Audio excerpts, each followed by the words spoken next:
Hey everybody, it's Allie, and welcome to our Y&R chat for Sunday, November 27th. It was a short week of Y&R this week. It's a holiday here in the US, and so it's actually, I'm going to do a short Y&R chat this week. There was only 3 shows, but there was plenty of action still, so we still have plenty to talk about. Actually, this week, Kevin's conscience finally got the better of him, and he decided that he was going to confess everything to Chloe, which was such a hard moment because Kevin has been stuck in this horrible position for so long, and finally, now knowing that Billy is out on the loose, he had to tell Chloe the truth, and Chloe was pissed. She was pissed at the fact that Kevin had kept this secret from her, the fact that Billy had been roaming around town this entire time and that she was none the wiser, and probably most justifiably, she was pissed that her daughter got caught in between one of Victor's big grand plans that ended up backfiring every way around. So I felt really bad for her because Chloe's been through so much within this past couple of months, and finally she had just reached this place where her life was starting to get back on track. Delia's cancer had gone into remission, Delia was coming back home, and now she was getting married and planning this wedding and just feeling like she had a nice little family going, and all of a sudden this news comes out. Kevin finally tells her the truth, and it just rocks her world. I felt terrible for her, but I feel terrible for Kevin too, because although he did a bad thing, he lied to Chloe and he facilitated this lie, he was also forced into the position. It was literally between rock and a hard place. I mean, he was trying to do what he felt would ultimately benefit Delia by going along with Victor's plan, but it made him have to lie to Chloe. So this entire situation was forced on Kevin by Victor. And so I can't help but feel bad for him. And Chloe was, of course, at first telling him, just get out. I don't even want to look at you. You're a liar, I mean, you've just rocked our little world. So she doesn't want to have anything to do with him. She kind of kicks him out, but then has a conversation with Catherine later that convinces her that, you know what, even though Kevin may have made a mistake, his heart was in the right place. He was trying to do what he thought was best for her daughter, so Chloe has this change of heart.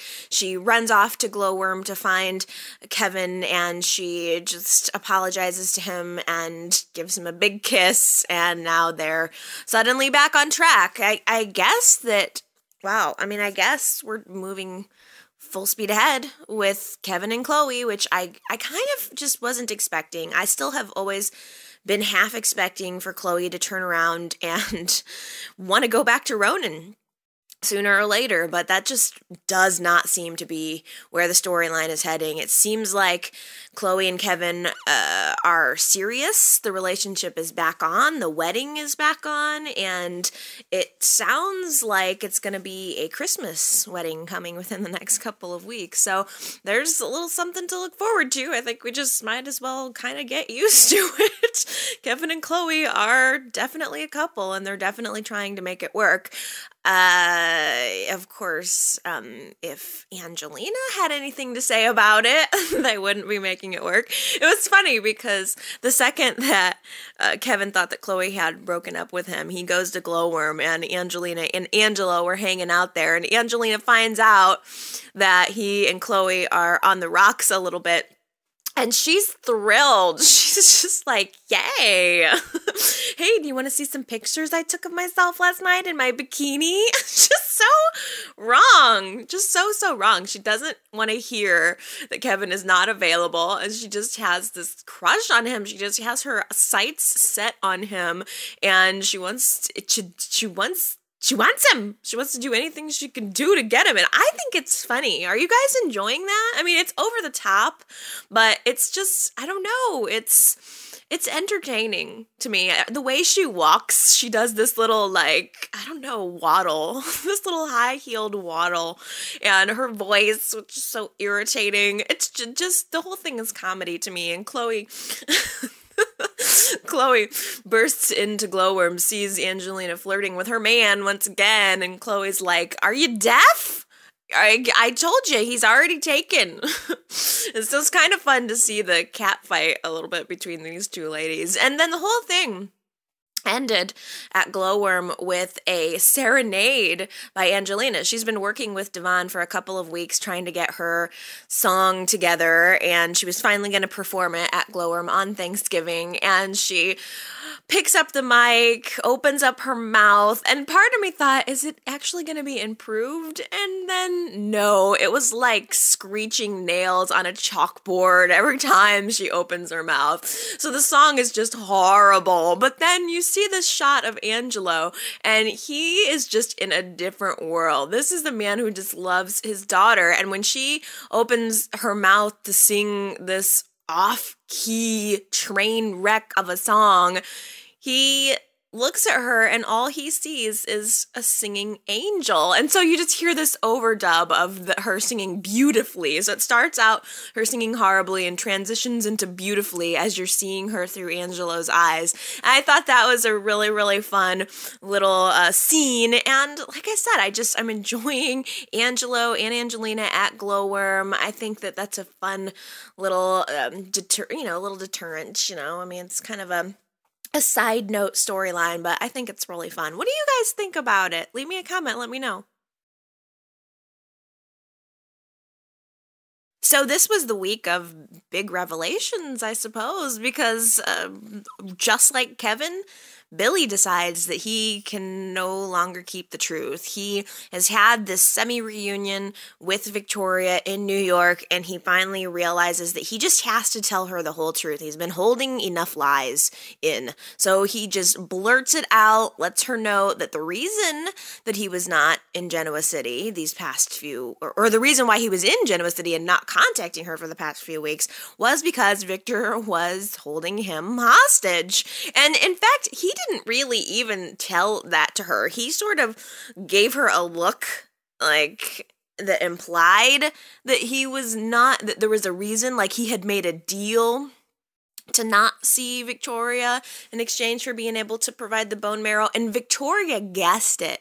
She realized right away by the look on Billy's face and her past history with her father that it was Victor. And what was worse, just the look on Victoria's face when all of this started to be revealed was just sheer horror. And not only is she realizing that her father did this horrible thing, but that he was pretending to support her the entire time. He was right there, acting like he was there for her and bringing her flowers and just being there to listen. And that whole time, he had Billy cooped up.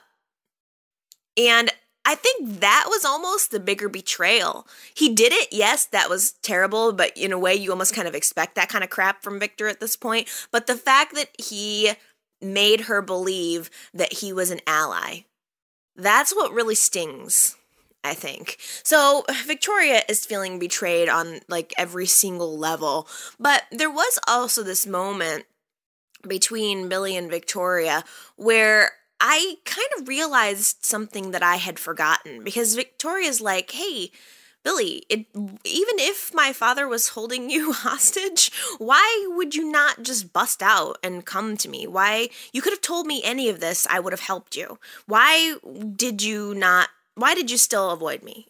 And that's a question that I've been struggling with for weeks. Like, I just feel that if Billy wanted to get away, he could have. If he really wanted to be back with Victoria, he could have. He had opportunities to email her back. Why didn't he? And the part that I forgot that Billy kind of reminded Victoria of was that he felt betrayed by the fact that Victoria had moved on with Sam. First of all, Victor was feeding him this garbage that they were together and in love, and then Billy made that trip over to the house. He saw Sam carrying Victoria up the stairs, and they have a dog together. So that part that facet of the storyline wasn't reinforced as much for me. I kind of forgot that Billy is, holding on to this feeling that Victoria had moved on, and probably that she had a right to. He left her, so I don't know, maybe betrayed was the wrong word, because he left her, no question about it. He ran out on her, but I think that he was just feeling so unworthy of her on so many levels, and thinking that she had moved on, and probably not wanting to interfere with some sort of good life that she was trying to build. So I thought that was an interesting, just a little interesting scene between the two of them. They both decide that they're going to head back to Genoa City. They hop on the plane, and they're still kind of talking through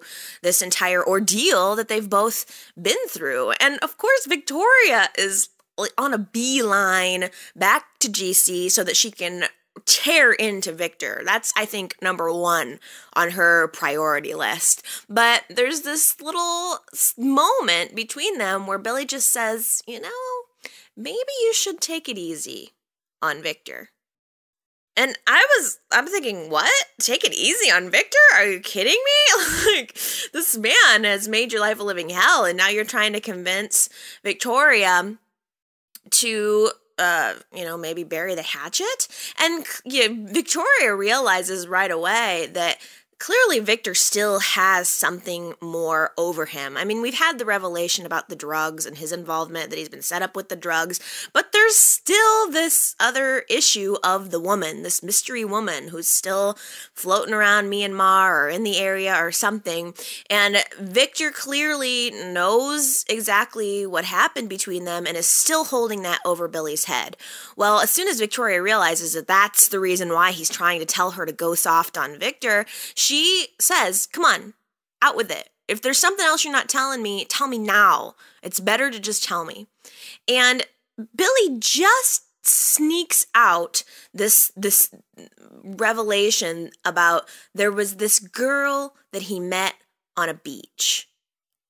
And he didn't get a whole lot else out. Victoria just heard there was a girl on a beach, and she stopped him from talking. And I think that the implication, I guess, was that he had sex with her, or that he somehow had some kind of romantic involvement with her. And as soon as Victoria picks up on the fact that there was another woman, she just asks him, wait. She stops him. Just tell me, are you in love with her? And Billy's like, no. And she says, you know what, that's all I need to know. I just need to know that you're not in love with her. Anything else we can deal with. Which is so immature of Victoria. I feel like Victoria is standing there listening to Billy, talking to Billy, but she's got her fingers in her ears, and she's like, la la la la la la la, I don't want to hear it, la la la la la, if you were with another woman, but it's okay, just tell me you don't love her, and it's fine, I don't want to think about it. And that feels immature. I mean, is that all that really matters? I feel that Victoria is coming off real weak in this scenario. I am surprised that she has forgiven Billy as easily as she has. I mean, it's literally becoming like, whatever you say, Billy, just take me back. Let's just get back together. I don't want to live without you. And I'm sorry, but if Billy cheated on her, that's bad news. And she says that they can get past it, but can you ever really get past infidelity? If that's indeed what it was. I mean, I don't know. There could have been something, it could have been something else. Could have been something non-sex related. But just the fact that that Victoria has got her fingers in her ears where this is concerned, it makes me think that she's coming off as weak. And I wonder what that means for the future of Billy and Victoria, because I personally have very little faith in Billy at this point. To me, he is coming off as someone who is just a screw up, and Victoria is coming off as just someone who doesn't want to hear the truth. She wants to live in her own little fantasy world. And like, I don't know, there was this moment between them when they're on the train and Victoria is dressed in this really nice, tight, kind of fall colored, business casual attire. Billy's got on this flannel shirt and probably some jeans. And there's just this moment of seeing both of them where I felt like, is he using her? I mean, I don't know. In reality, I just wonder if it just seems like one of those relationships of convenience where she lets him get away with whatever it is he's going to get away with, and she just puts up with it so that she can have the husband and so that she can have the house and the dog and the family and all that. I could be totally wrong. I'm not saying that that's 100% what's going on there, but I just had that feeling about those two. They're cute. They have passion together.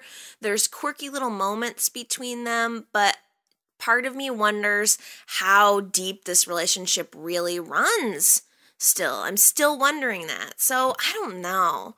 And I do believe that Billy loves his daughter, but I'm still kind of with Chloe on this. Oh, it's fine. Billy can run away. He can do whatever he's going to do and screw up, and he can come back and everybody can just forgive him because he's Billy. Aw, shucks.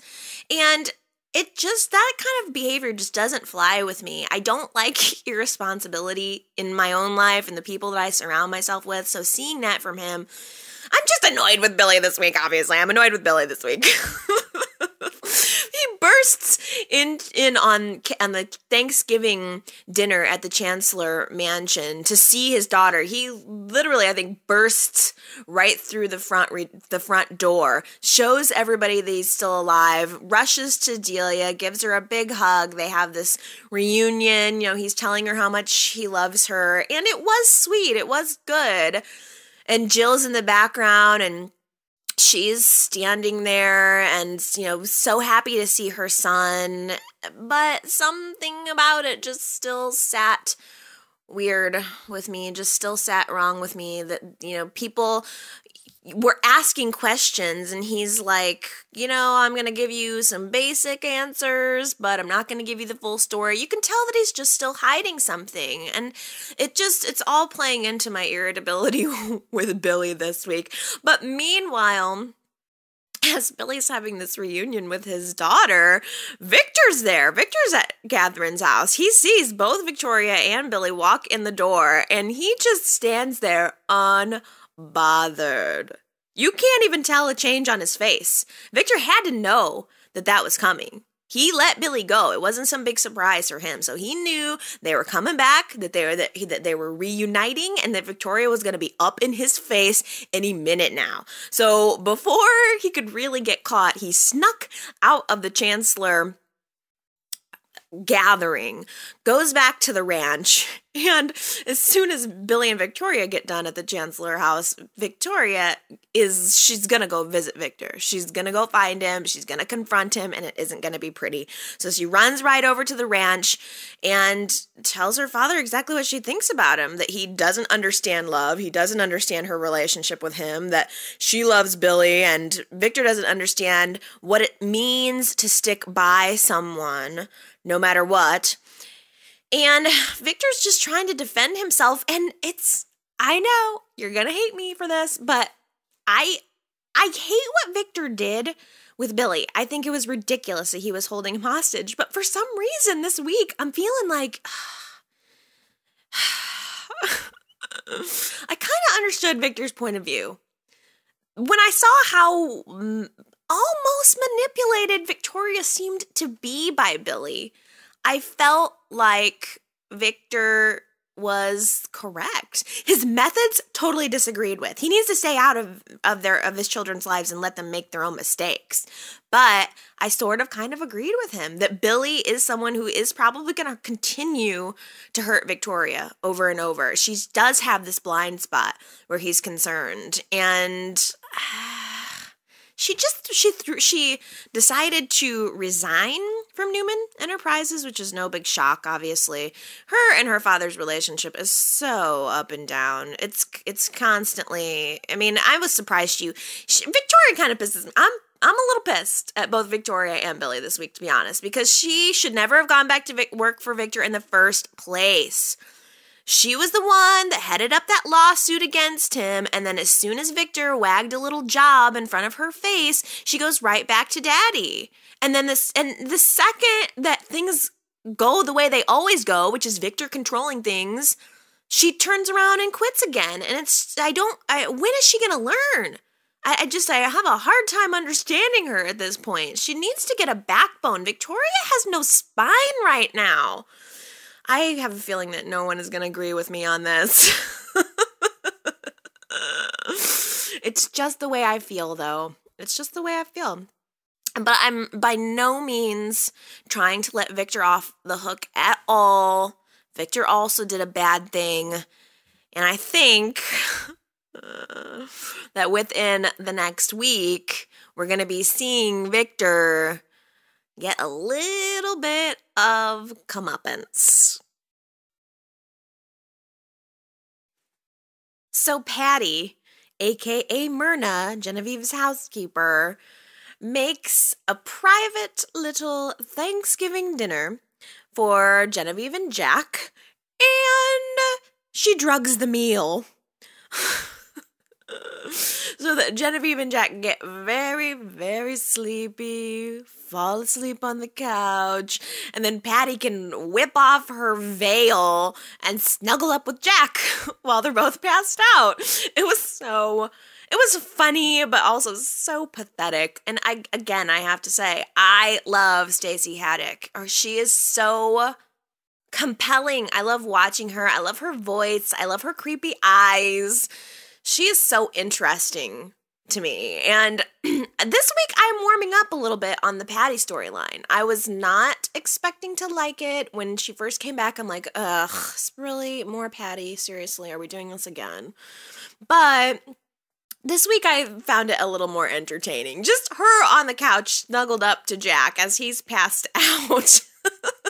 It was sort of funny. But she's funny, and then like 10 seconds later, she switches to creepy. And I like that about her. She just has this light switch that's so quick, and it just goes from like nice to bad, naughty to nice in 0.01 seconds. So as Genevieve and Jack are passed out on the couch, Patty calls Adam over to the house because she wants his help in trying to get Jack back. But Adam doesn't want to have anything to do with her. He's trying to just convince her to leave town, and there becomes this real obvious argument between the two of them. It's one bad character versus another bad character. They're both conniving and pathological in their own ways. And it's Adam versus Patty, and that also is very interesting. So Patty tells Adam that she's gonna leave town, fine, whatever, you win, but Adam doesn't believe her.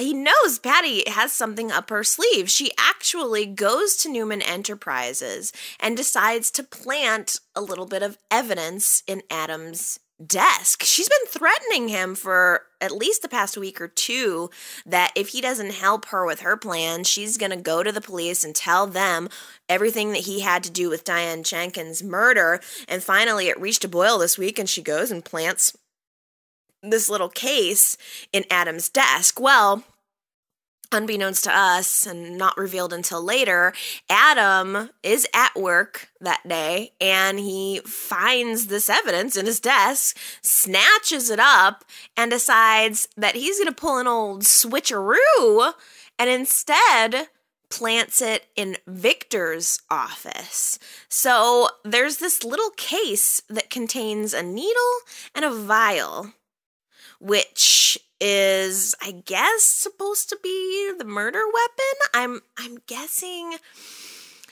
either the needle in the vial implies that there was blood drawn from Diane, or that whatever was in the vial was some sort of poison. to kill Diane? I'm not exactly sure. I'm sure it will be revealed next week, but right now I'm not exactly sure about the needle in the vial. But the point is, Adam one-upped Patty, so she's like, oh, great, grit.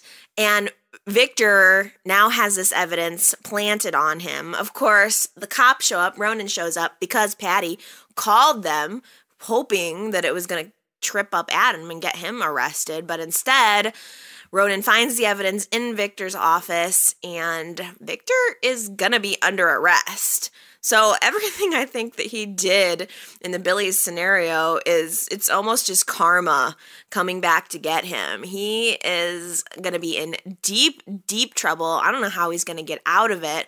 Probably the missing element here is a little blonde angel pony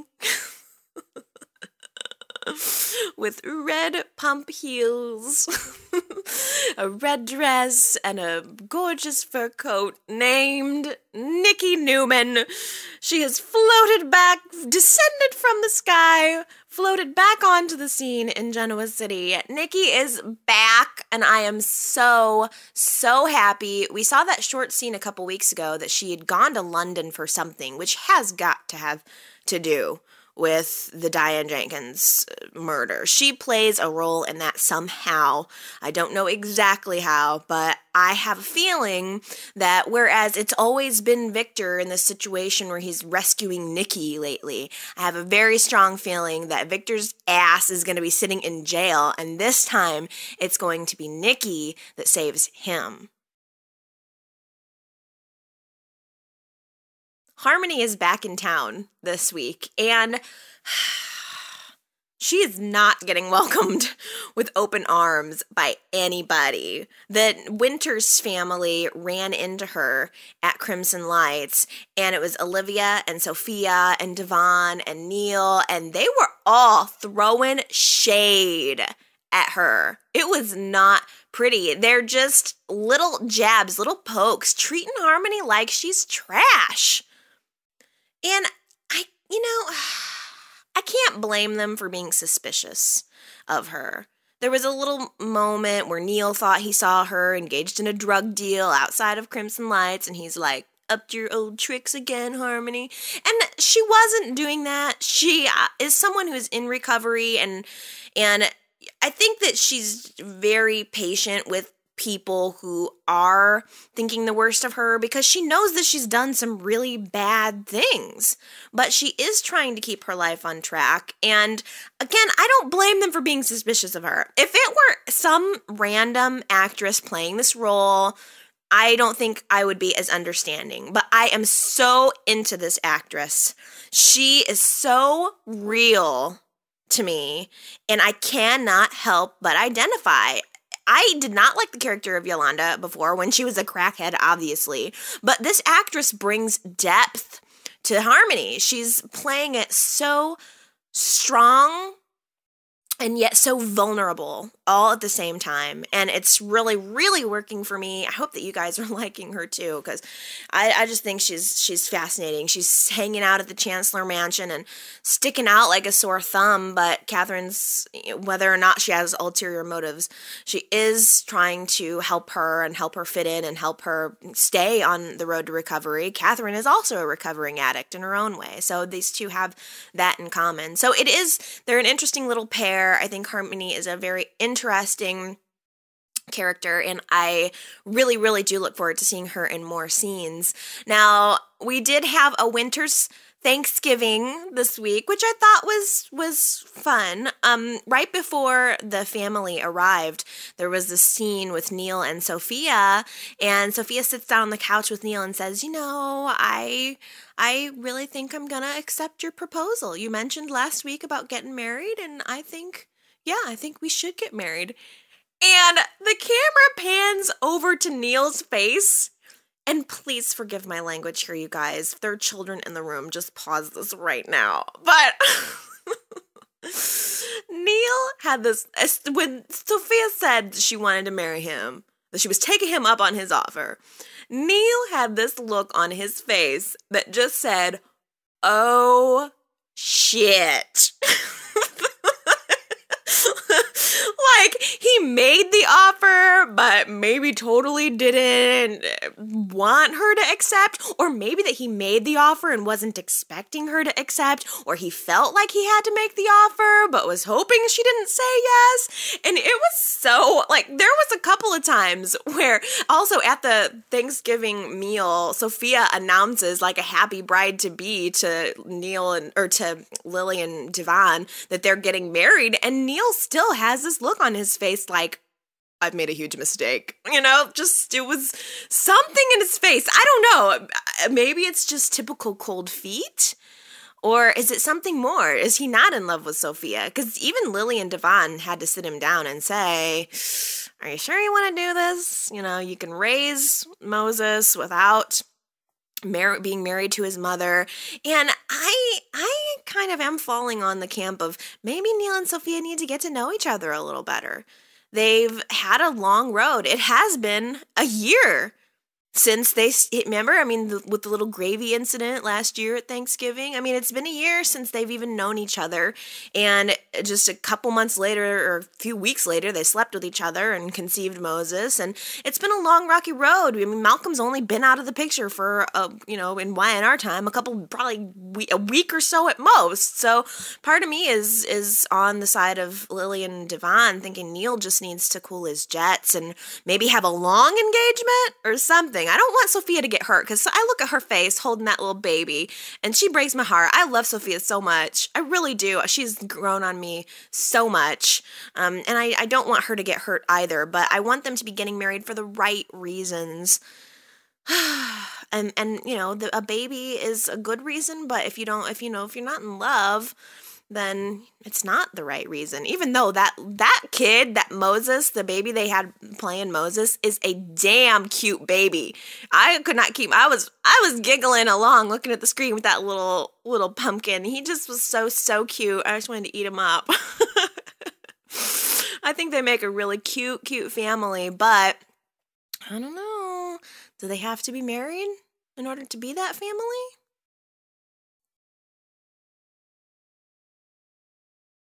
Finally, this week, there was a little scene between Phyllis and Avery that was very, very significant. Phyllis was being forced to bring Lucy to the jail to see Daisy, and Avery arrived at the jail at the same time to visit Daisy, and there was a lockdown in the prison that forced Phyllis and Avery to stay in the same room together, and they were kind of forced into having a conversation after everything that these two sisters have been through, and their complete lack of being able to communicate with each other for Phyllis's part, without screaming, and for Avery's part, without sleeping with someone. They have not been able to come together and talk it out the way they should have from the very beginning, and finally, they did. It was very significant. Phyllis talks to Avery and tries to explain to her that her leaving the family, leaving town, leaving Avery with her mother and the father who was had been carted off to jail for this fraud charge, I guess, the father stole some money. He's a thief in some way. And Phyllis left the family, and she's trying to explain to Avery that it wasn't about hurting the family. It was the family that pushed her away. It seems that the situation was that Avery just got kind of stuck in the middle, and because Phyllis decided to pull herself out, whatever went down with the father, we've already kind of discussed this. Something went down with the father where he stole some money from some people, and it completely divided the family. The mother believed in the father's innocence, and Avery was looking up to her mother, I think, and decided to take the family line and try to believe that the father was innocent. But Phyllis is older. She realizes that it's crap and that the father's shady. She's probably known it for a long time. And so Phyllis feels like the outsider, and she dodges. She just gets out of town. But she's trying to tell Avery that look, it wasn't about you. I was being pushed out because I was the one that didn't believe that the father was innocent. Phyllis believed that the father was guilty the entire time. So she just got out and she left. And yes, she probably should have tried to keep in touch with the sister, but, with Avery. But obviously there was just some, in general, bad blood there. But the interesting point that Phyllis made to Avery which I thought was it was the breakthrough moment. Phyllis says to Avery, you're an attorney and Dad's in jail. Why haven't you tried to get him off? Avery's someone who's committed her life to trying to get innocent people out of prison, but yet she's never touched the case with the father. And finally, Avery breaks down and confesses that she knows deep down that he's guilty too. So that was a real break in Avery's facade.